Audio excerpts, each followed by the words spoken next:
Buenos días. Siempre es un placer y un desafío el predicar la palabra, pero de manera muy especial para mí en este lugar, porque yo pienso en todos cuando predico, y quiero que me disculpen un poquito los maestros y demás hermanos, pero pienso aún más en ustedes como estudiantes, porque ustedes se están forjando aquí, ustedes se están formando aquí, y ustedes el día de mañana van a ser líderes, van a ser misioneros, van a ser pastores, van a ser maestros, y tienen que reflejar el carácter de Cristo en su diario vivir. Así que con todo mi corazón he preparado este mensaje para ustedes. Y espero que ustedes estén dispuestos no solamente a oír, sino a poner en práctica lo que Dios tiene para nosotros ahora. La serie de hoy se titula Edificando mi persona. En realidad yo entré en conflicto cuando vi la serie Edificando mi persona, porque si bien es cierto que hay responsabilidad en nosotros, es decir, hay hombres y mujeres en la Biblia que buscan la intimidad con Dios y el constante crecimiento. También hay hombres y mujeres en la Biblia que no hicieron mucho por edificarse personalmente, pero aquí entra la gracia de Dios. Y aquí tiene que ver con mi título. El título de mi sermón es Edificado por Dios. Así que me quiero ubicar en una parte que es la gracia de Dios, pero también en otra parte que no nos gusta mucho, que es la disciplina. Y en ese tenor quiero desarrollar el sermón de ahora. Así que quiero que por favor escuchemos e imaginemos la siguiente lectura bíblica. Si gustan cerrar sus ojos para imaginar lo que el autor bíblico está diciendo, lo pueden hacer. Pero quiero que traigan en su mente la imagen, la descripción de lo que vamos a escuchar ahorita. Es el pasaje en el que está basado el sermón de ahora. Así que vamos a escuchar y vamos de alguna manera, a visualizar lo que el autor bíblico tiene para nosotros. Escuchemos con atención. Manasés tenía 12 años cuando subió al trono y reinó en Jerusalén 55 años. Su madre era Hepsiba. Él hizo lo malo a los ojos del Señor y siguió las prácticas detestables de las naciones paganas que el Señor había expulsado de la tierra del paso de los israelitas. Reconstruyó los santuarios paganos que su padre Ezequías había destruido. Construyó altares para Baal y levantó un poste dedicado a la diosa Acera, tal como lo había hecho el rey Acab de Israel. También se inclinó ante todos los poderes de los cielos y les rindió culto. Construyó altares paganos dentro del templo del Señor, el lugar sobre el cual el Señor había dicho: Mi nombre permanecerá en Jerusalén para siempre. Construyó estos altares para todos los poderes de los cielos en ambos atrios del templo del Señor. Manasés también sacrificó a su propio hijo en el fuego, practicó la hechicería, la adivinación y consultó a los médiums y a los videntes. Hizo muchas cosas perversas a los ojos del Señor y con eso provocó su enojo. Incluso Manasés hizo una imagen tallada de la diosa Acera y la colocó en el templo, en el mismo lugar donde el Señor les había dicho a David y a su hijo Salomón: Mi nombre será honrado para siempre en este templo y en Jerusalén, la ciudad que he escogido entre todas las tribus de Israel. Si los israelitas se aseguran de obedecer mis mandatos, todas las leyes que mi siervo Moisés les dio, yo no los expulsaré de esta tierra que les di a sus antepasados. Sin embargo, la gente se negó a escuchar, y Manasés los llevó a cometer cosas aún peores que las que habían hecho las naciones paganas que el Señor había destruido cuando el pueblo de Israel entró en la tierra. Luego el Señor dijo por medio de sus siervos, los profetas: El rey Manasés de Judá ha hecho muchas cosas detestables. Es aún más perverso que los amorreos. quienes vivían en esta tierra antes que Israel. Él hizo que la gente de Judá pecara con sus ídolos. Entonces esto es lo que el Señor, Dios de Israel, dice: traeré tanto desastre sobre Jerusalén y Judá, que los oídos de quienes lo oigan se estremecerán de horror. Juzgaré a Israel con el mismo criterio que usé para juzgar a Samaria y con la misma medida que usé con la familia de Acab. Barreré por completo a la gente de Jerusalén, como cuando uno limpia un plato y lo pone boca abajo.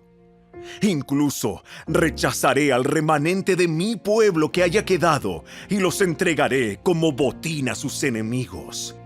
Pues han cometido gran maldad a mis ojos y me han hecho enojar desde que sus antepasados salieron de Egipto. Manasés también asesinó a mucha gente inocente, a tal punto que Jerusalén se llenó de sangre inocente de un extremo a otro. Eso fue, además del pecado que hizo cometer a los habitantes de Judá al inducirlos a hacer lo malo a los ojos del Señor. Los demás acontecimientos del reinado de Manasés y todo lo que él hizo, entre ellos los pecados que cometió, están registrados en el libro de la historia de los reyes de Judá. Cuando Manasés murió, lo enterraron en el jardín del palacio, el jardín de Usa. Luego su hijo Amón lo sucedió en el trono. Esa es la historia de Manasés. Y esa historia viene en el segundo libro de Reyes, capítulo 21, del 1 al 18. Y ustedes que han leído los libros de los reyes, siempre hay una parte que dice: y este es el nombre del rey, y su madre era fulana, e hizo lo malo ante los ojos de Jehová. Si en mí estuviera, y estoy hablando como cual pecador que yo soy, si en mí estuviera hacer algo en ese momento con Manasés, yo lo hubiera exterminado, porque era un hombre malvado, porque era un hombre que estaba haciendo mucho daño, mucho mal. Si en mí estuviera. Déjenme recordar qué es lo que hizo, déjenme enumerar lo que Manasés hizo. Edificó lugares altos y construyó altares a Baal. Hizo una imagen de acera y la puso en el templo de Jehová, en el templo de Jehová. Adoró al ejército de los cielos. Edificó altares paganos en el templo de Jehová. Ofreció en sacrificio a su hijo, es decir, ofreció en sacrificio a su hijo. Practicó la hechicería, la adivinación y consultó a médiums. Asesinó a mucha gente inocente. Indujo a Judá a hacer lo malo ante los ojos de Jehová. Realmente Manasés era malvado. Estuvo 55 años en el poder, llegó a los 12 años a gobernar Judá, el pueblo de Dios. Y ahí está este hombre, Manasés. La historia de Manasés nos enseña que como hijos de Dios podemos ser edificados por Dios. Y ustedes se van a preguntar, ¿cómo? O sea, ¿qué nos puede enseñar la historia de Manasés? ¿Realmente la historia de Manasés nos puede enseñar que podemos ser edificados por Dios? La respuesta es sí. Y yo quiero mostrarles dos maneras en las que Dios nos puede edificar a cada uno de nosotros, a pesar de. Si la historia de Manasés se nos hace una historia horrible, se nos hace una historia malvada, hay algo que quiero resaltar en medio de esta historia: la gracia de Dios. Así que vamos a ver estas dos enseñanzas. La historia de Manasés nos enseña que como hijos de Dios podemos ser edificados por Dios. Número 1, por medio de la disciplina. Busquen en sus Biblias un pasaje paralelo que es el segundo libro de Crónicas. Déjenme decirle que Crónicas, Reyes, hace una descripción narrativa de lo que sucede. Y Crónicas nos presenta la otra cara de la moneda. Es decir, Crónicas es un autor que puede ver cómo Dios actuó detrás de y cómo Dios se manifestó en medio de una narrativa netamente terrenal, pero que existe o participa ese personaje celestial para hacer que la historia sea diferente. Y eso es lo que nos muestra el segundo libro de Crónicas. Busquen en sus Biblias el segundo libro de Crónicas, capítulo 33. Y déjenme enfocarme en el versículo número 10. La historia es muy similar a la que leímos en Reyes o a la que escuchamos, pero esto es lo que hace la diferencia. Versículo 10 dice: y el Señor habló a Manasés y a su pueblo, pero ellos no hicieron caso. Y subrayen, ellos no hicieron caso. Por eso el Señor hizo venir contra ellos a los comandantes del ejército del rey de Asiria, que capturaron a Manasés con garfios, lo ataron con cadenas de bronce y lo llevaron a Babilonia. Y repito, y el Señor habló a Manasés y a su pueblo, pero ellos no hicieron caso. Dios habló a través de profetas, y Dios sigue hablando ahora a través de predicadores, pero principalmente a través de su palabra. Es el mismo Dios.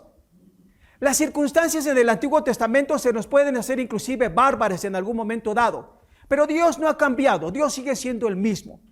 Y una de las características de Dios es su amor.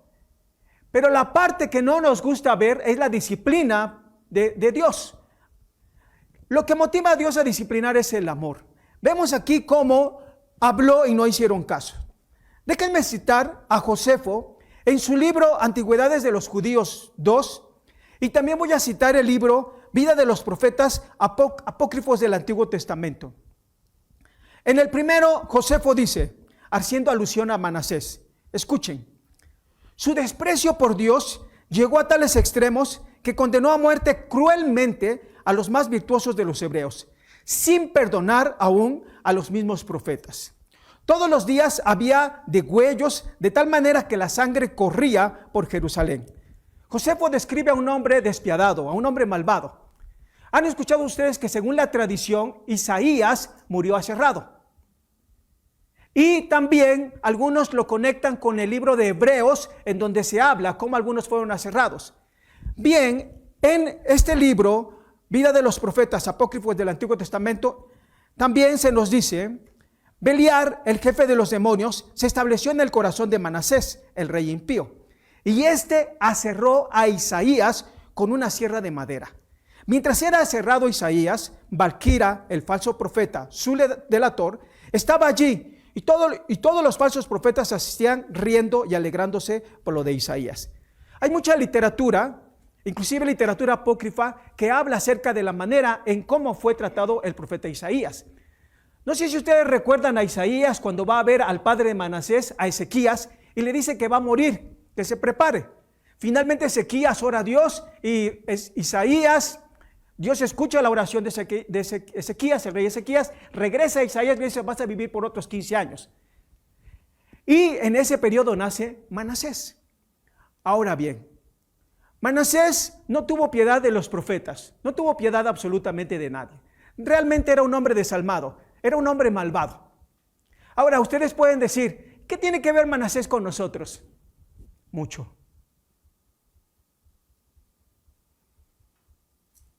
Porque muchas veces nosotros oímos la palabra y no hacemos caso. Pero bendito sea el nombre de nuestro Dios,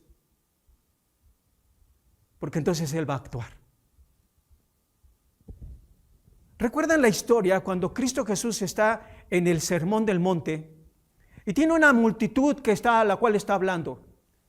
Y cuando termina el Sermón del Monte, Cristo Jesús dice, nuestro Señor Jesucristo: aquellos que escuchan mi palabra y la ponen en práctica, lo compararé como un hombre prudente que construyó su casa ¿sobre qué? Sobre la roca. Aquellos que tuvieron infancia dentro de la escuela dominical, hay una canción que habla sobre eso, ¿eh? ¿Sí se acuerdan? Ok, no la vamos a cantar, pero construye sobre la roca. Pero aquel que es insensato, que escucha y no pone en práctica lo que yo enseño, lo compararé con un hombre imprudente que construye ¿sobre qué? Sobre la arena. Es una realidad. Y Santiago lo dice también. Santiago dice que algunos solamente son oidores, pero no hacedores. La idea es no solamente ser oidores, sino también hacedores de la palabra. Ante tales actitudes de Manasés, Dios intervino para transformar su corazón. Ante la rebeldía de nuestro corazón, no hay opción para nuestro Dios más que la disciplina o corrección. Quiero que traigan a su mente en alguna ocasión en que sus padres los disciplinaron. ¿Ya? Y yo quiero que piensen en sus padres cuando los disciplinaron con un cinturón. ¿A quiénes los disciplinaron así? A ustedes les fue bien, porque a otros los disciplinaban con pinza, ¿sí? Y con un cinturón. Ok, fueron disciplinados con un cinturón. ¿Recuerdan cuando viene el primer cinturonazo? ¿Cuál es la reacción de uno cuando viene el cinturón? Dependiendo del temperamento. Algunos queremos persuadir y empezamos a chillar, ¿no? Y eso es, el lloro solamente quiere una intención. No me pegues, no me pegues. Ya no lo vamos a volver a hacer, pero no es cierto. Lo que queremos es evitar el castigo. Así que cuando hay otros que pueden ponerse muy estoicos, así, pero por dentro están temblando. Cuando viene el cinturonazo, dependiendo de la fuerza del cinturonazo, hay dolor. Y un cinturonazo por parte de Dios duele mucho más. Pero nuestros padres, en sus limitaciones, nos corrigieron porque ellos querían evitar que el día de mañana siguiéramos actuando de esa manera, de una manera malvada. La razón por la cual Dios nos disciplina es muy simple, porque nos ama. Ahora, recuerden el autor de Hebreos. Dice que el autor de Hebreos, que a la verdad la disciplina es ¿qué? Es dolorosa. Ninguna disciplina va a ser grata, ninguna. La disciplina duele. Pero si nosotros solamente somos seguidores, no le dejamos otra opción a Dios más que la disciplina. Hebreos 12:7 en la Nueva Biblia Viva dice: lo que ustedes están sufriendo es para disciplinarlos, pues Dios los está tratando como a hijos. Y en Hebreos 12:11 en la misma traducción dice: por supuesto que ninguna disciplina parece agradable al momento de recibirla, más bien duele. Sin embargo, así aprendemos la lección.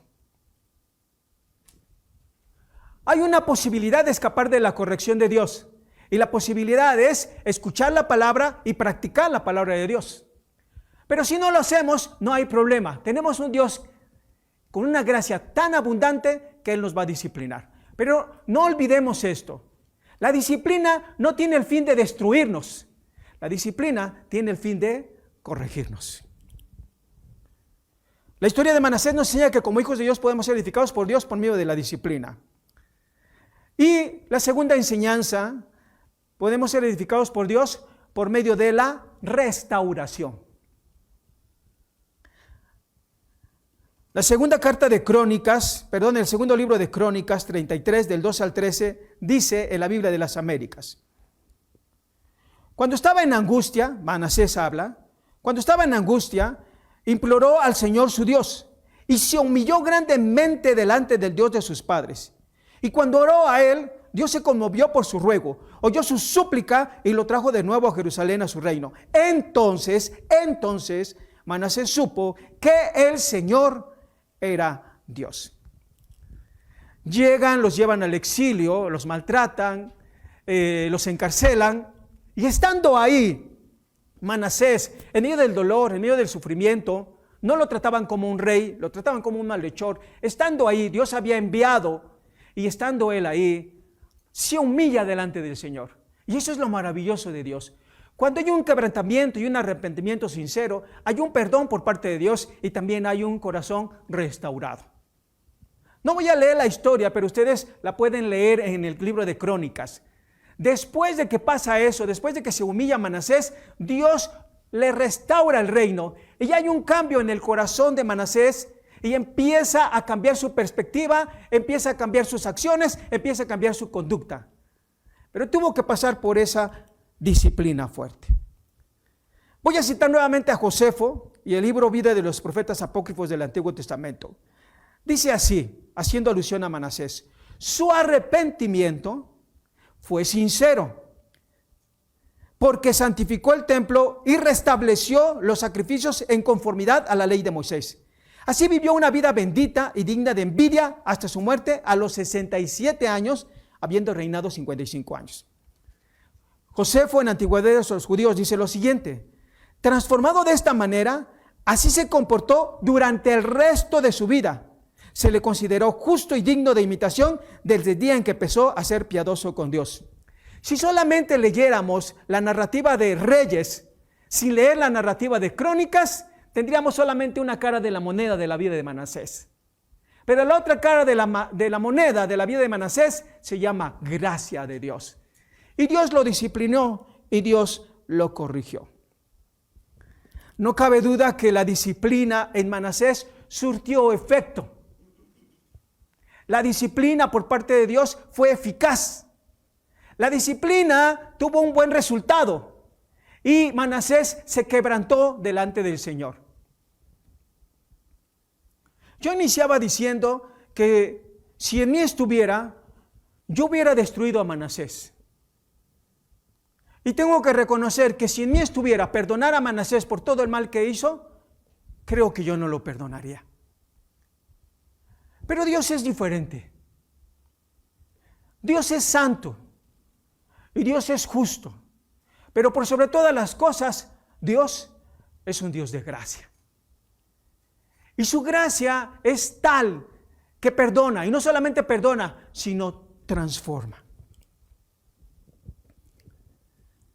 Como hijos de Dios, estamos capacitados por medio del Espíritu Santo para hacer las cosas conforme a la voluntad de Dios. Pero, lamentablemente, en algunas ocasiones hemos actuado como Manasés.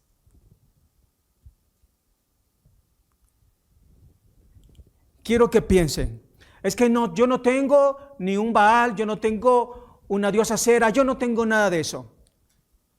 Pero muchas veces nuestra adoración no es solo para Dios. Tenemos otros ídolos en el corazón.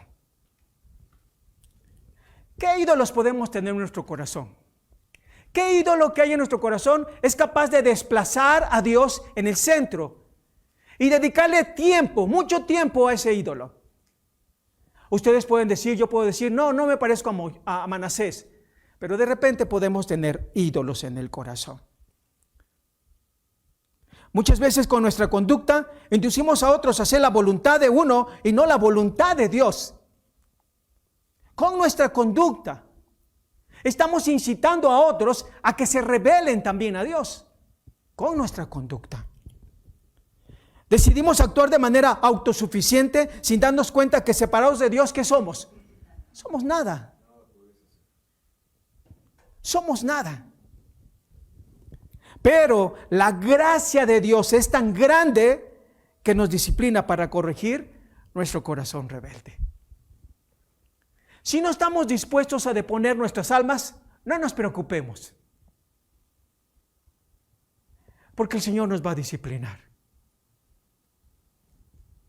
Déjenme terminar con esta ilustración. ¿Recuerdan a Pablo?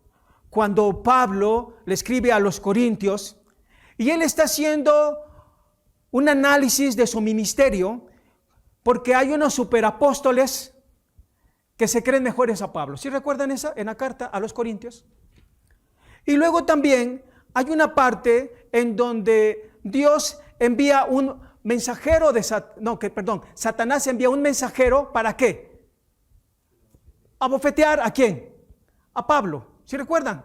Ahora, la cuestión de abofetear era golpear. Es decir, la idea es, te golpeo, Pablo, una y otra vez y te voy a estar golpeando constantemente. Y dice la Biblia que Dios permitió que Pablo tuviera un aguijón. Pero la idea o la palabra en el original es la idea más bien de una estaca puntiaguda. ¿Sí? Ahora imagínense una estaca puntiaguda y que la tengas en cualquier parte de tu cuerpo. Y ahí la tienes. Ahora esa estaca, ¿qué te va a provocar? Dolor. Te va a provocar dolor. Si nos acostáramos con esa estaca, a lo mejor podemos dormir, pero vamos a tener ¿qué? Dolor, y el dolor nos puede despertar.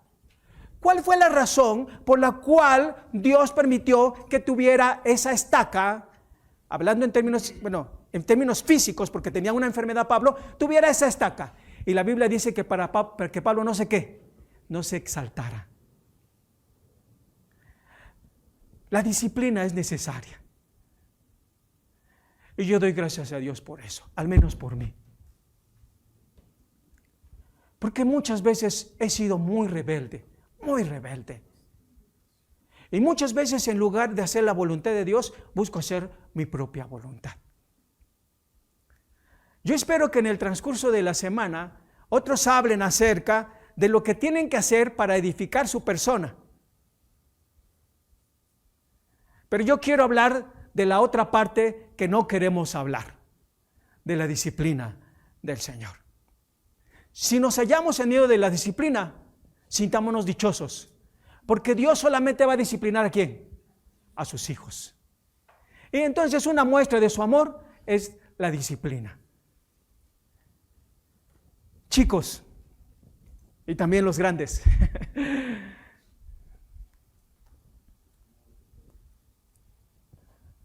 hay una manera de evitar la disciplina. Y la manera de evitar la disciplina es siendo hacedor de la palabra de Dios. Quiero que pienses en una cosa que Dios te ha hablado en estas semanas o en estos meses. Una. Y que no has hecho. Una. Sola una. Y que le pidas perdón a Dios. No esperemos a que llegue la disciplina para corregir el camino. Pero si somos de los insensatos, está bien. Cuando llegue la disciplina, entonces corregiremos el camino. Corregiremos el camino.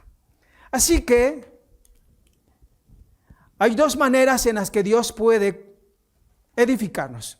Uno es por medio de la disciplina. Ante la negativa de escuchar y obedecer la palabra de Dios, Él nos disciplina. Y dos, por medio de la restauración. Ante el quebrantamiento y arrepentimiento delante de Dios, Dios nos va a restaurar. Y recuerden, nosotros estamos donde estamos, no por nosotros mismos, no yo, sino la gracia de Dios en mí. Padre Santo, Señor, tú conoces el corazón, mi corazón y el corazón de cada uno de los que están aquí. Tú conoces, Señor, si en nuestro corazón hay humildad o hay arrogancia. Tú conoces si en nuestro corazón hay paciencia o hay impaciencia. Tú conoces si en nuestro corazón hay obediencia o hay desobediencia. Tú conoces, Señor. Tú conoces qué tanto somos hacedores de tu palabra o solamente oidores. Tú lo sabes perfectamente. Y en esta hora, Padre Santo, porque tú tienes el poder, yo te suplico en el nombre de tu Hijo Cristo Jesús y a través del poder de tu Espíritu Santo, que en este momento, puedas mostrarnos de una manera tan clara que podamos visualizar cómo está nuestro corazón. Que podamos ver, Señor, qué tan sabios o qué tan insensatos somos. Qué tan humildes o qué tan arrogantes somos. Y Padre, si nos resistimos a escuchar tu palabra, si nos resistimos, Señor, o negamos algo que tú nos estás diciendo, si nos resistimos, Padre Santo, a tu palabra, y yo soy el primero, Señor, yo soy el primero, sé que no te dejo otra opción, que no te dejo otro camino más que la disciplina. Y sé, Padre Santo, que esa disciplina me va a doler, pero también sé que la necesito.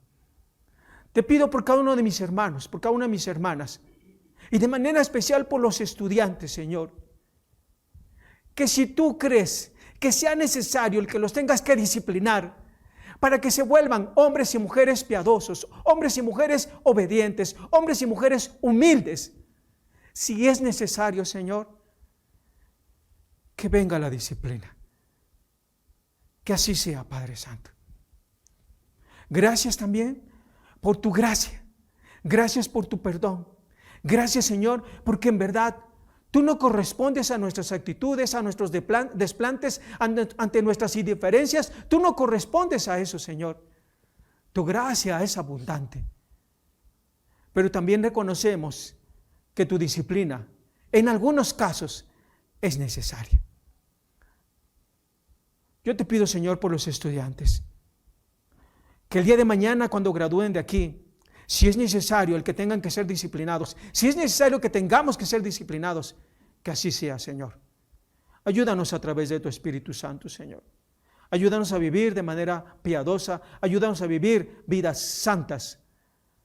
No es fácil, porque tenemos un enemigo, porque tenemos como enemigo a la carne y también a Satanás. No es fácil, Señor, pero contigo todo es posible. Gracias por este tiempo, Señor. Gracias por tu palabra. Amén.